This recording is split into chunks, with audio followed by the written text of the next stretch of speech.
Alam mo ba, nasa likod ng mga headline na nagsasabing free houses in Italy, may isang kwento na bihirang ibahagi at mas bihirang maintindihan.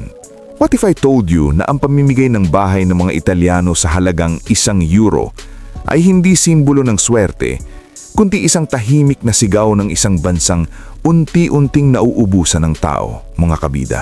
Sa unang tingin, parang isang pangarap ang Italy. Isang lugar na punong-puno ng masarap na pagkain, magagandang tanawin at romantic culture.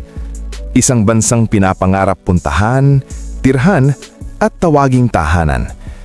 Pero paano kung ang imaheng iyon ay hindi natugma sa realidad na nararanasan ng mismong mga Italian?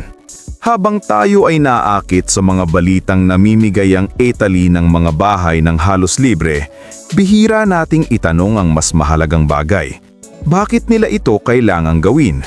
Bakit ang isang bansa na itinuturing na isa sa pinakamaganda sa mundo ay kailangang magbayad ng mga tao para lang may tumira sa kanilang mga bayan?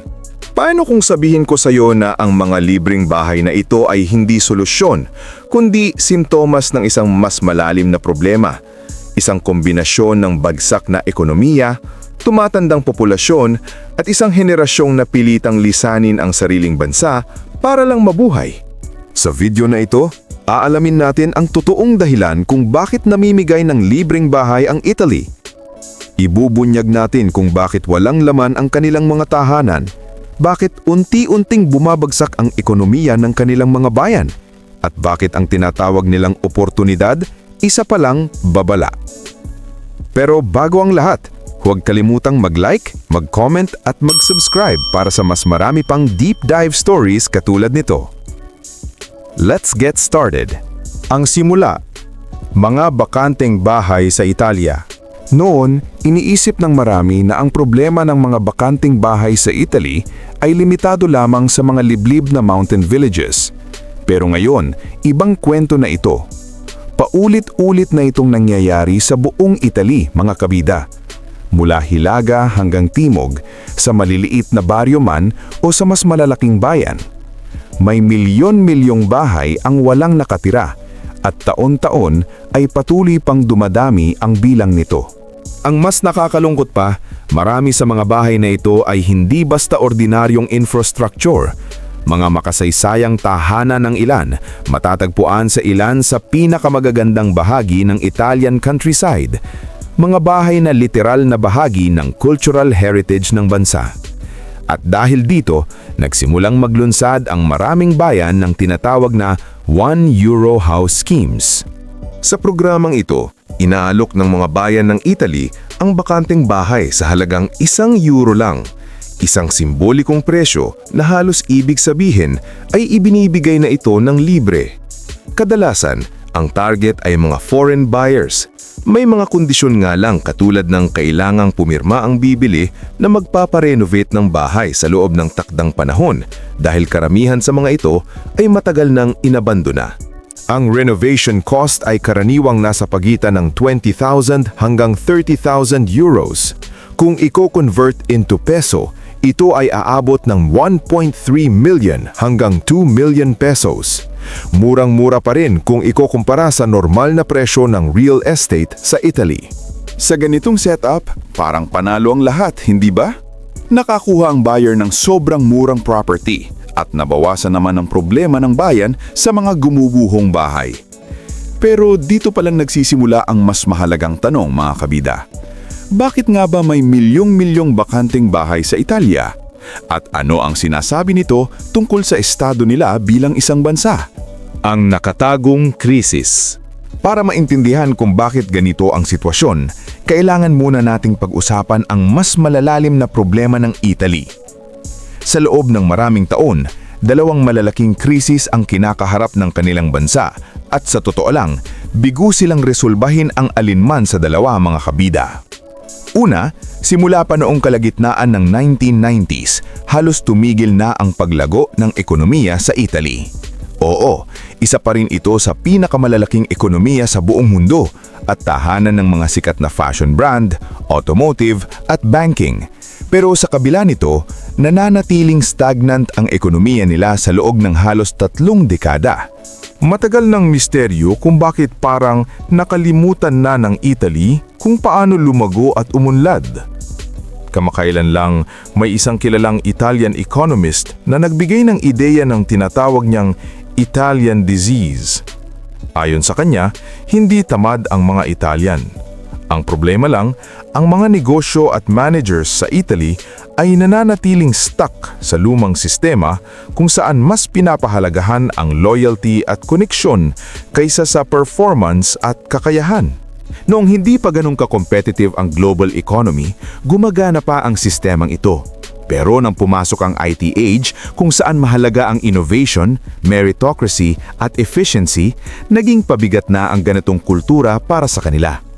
Dahil nabigo ang Italy na baguhin ang nepotism at mag-adapt sa modernong panahon, unti-unti itong napag-iwanan ng ibang bansa mga kabida. Idagdag mo pa rito ang pabago-bagong mga gobyerno, magulong legal system, malawakang tax evasion at isa sa pinakamalalaking public debt sa buong mundo. Dito mo makikita kung paano unti-unting bumagsak ang Italy mula sa pagiging global economic leader patungo sa isang fragile nation. At kung akala mo, dito na nagtatapos ang problema, nagkakamali ka. Sa loob ng maraming taon, isa rin ang Italy sa may pinakamataas na unemployment rate sa Europe. Umaabot ng humigit kumulang 10% sa kanilang average age at 30% naman para sa mga kabataan. Ibig sabihin, sa loob ng 2 henerasyon, halos 1/3 ng mga batang Italian ang hindi makahanap ng trabaho.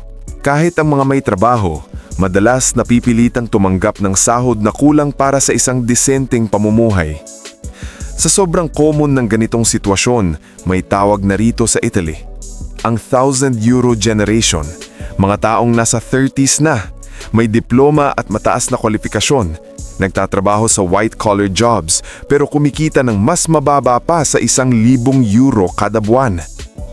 Hindi nakatakataka kung bakit ang Italy ay madalas ilista bilang isa sa mga pinakamalungkot na bansa sa Europe. Ang romantic image na nakikita natin mula sa labas ay malayo sa realidad na nararanasan ng marami sa loob ng kanilang bansa. Nauubos na ang mga mamamayan. Ang lahat ng problemang ito ay may mabigat na epekto sa populasyon ng Italy. Mula 2008, mahigit 2 milyong bata, qualified at may mataas na ambisyon na mga Italian ang tuluyang umalis sa kanilang bansa. At taon-taon, daan-daang libo pa ang sumusunod. Kasabay nito, hinaharap din ng Italy ang tinatawag na Silver Tsunami. Isa ang Italy sa may pinakamatandang populasyon sa mundo at mas mabilis pa itong tumatanda kumpara sa ibang EU countries. Mababa rin ang birth rate nila, isa sa pinakamababa sa Europe at patuloy pa itong bumabagsak sa loob ng mahigit 15 years. Ibig sabihin, mas kaunti ang mga taong nasa productive age na kayang magtayo ng negosyo at magpaandar ng ekonomiya. Samantala, dumarami ang kailangang umasa sa pensyon at social support ng Estado. At habang umaalis ang mga kabataan, lalo pang nahihirapan ang kanilang sistema. Simula 2014, halos 200,000 katao ang nababawas sa populasyon ng Italy kada taon. At ayon sa projections, maaaring lumiit pa ng 20% ang populasyon nito sa susunod na 50 taon.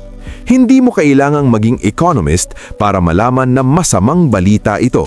Dito na pumapasok ang kwento ng mga bakanteng bahay. Dahil sa kakulangan ng tao, ang pinakamalalang tinamaan ay ang maliliit na bayan at nayon.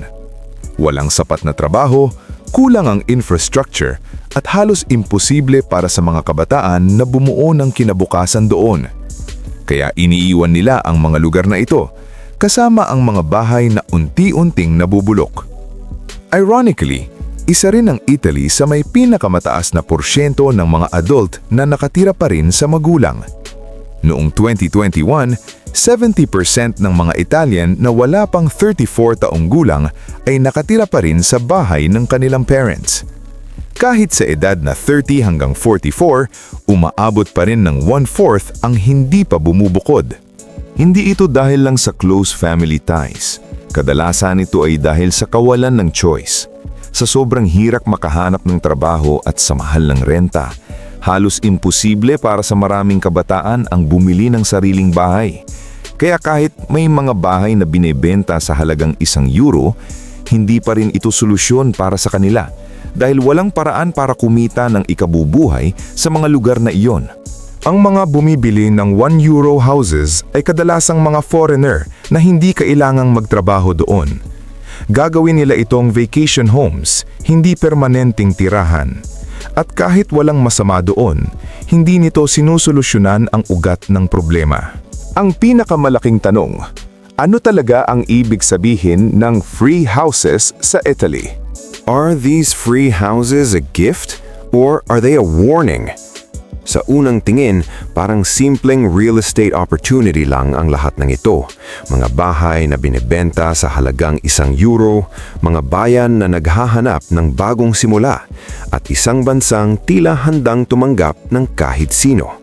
But when you look closer, ibang kwento ang lumalabas. Sa huli, ang programang pamimigay ng bahay ay hindi simbolo ng oportunidad, kundi ng desperasyon.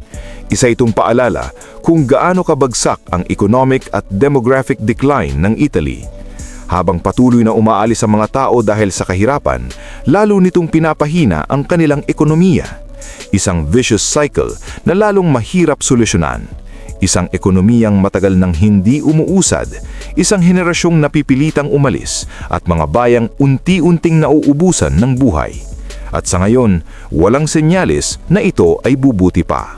Habang ang mga kabataan ay umaalis para maghanap ng trabaho at mas maayos na kinabukasan, naiiwan ang kanilang mga tahanang walang ilaw, ang mga kalye na tahimik at ang mga komunidad na dati puno ng ingay at kwento. Ang mga €1 houses ay hindi sagot sa problemang ito. Isa lamang silang pagtatangkang pigilan ang isang bagay na matagal nang nangyayari. At kahit may mga foreigner na bumibili ng mga bahay na ito bilang vacation homes, hindi pa rin ito napupunan ang nawawalang bahagi ng bansa. Ang mga taong kayang magtayo ng buhay, magpalaki ng pamilya at magbigay ng kinabukasan sa mga bayang ito. Ang tanong ngayon, kapag nakita mo ulit ang headline na Free Houses in Italy, tanuin mo ang sarili mo. Ito na ba ang pinapangarap mo? O ito'y isang babala sa isang bansang unti-unti nang nauubusan ng tao? At habang patuloy na lumalala ang economic at demographic crisis, ang mga bakanteng bahay ay nagsisilbing tahimik na paalala na kahit ang pinakamagagandang lugar sa mundo ay maaaring unti-unting mawala kung wala nang natitirang taong gustong tumira roon. So the next time you see a headline that says Free Houses in Italy, remember this, minsan, ang mga libreng bagay ang may pinakamataas na presyo. If you enjoyed this deep dive, huwag kalimutang mag-like, mag-share at mag-subscribe para sa mas marami pang kwento na katulad nito. Salamat sa panonood! Hanggang sa muli, kabida!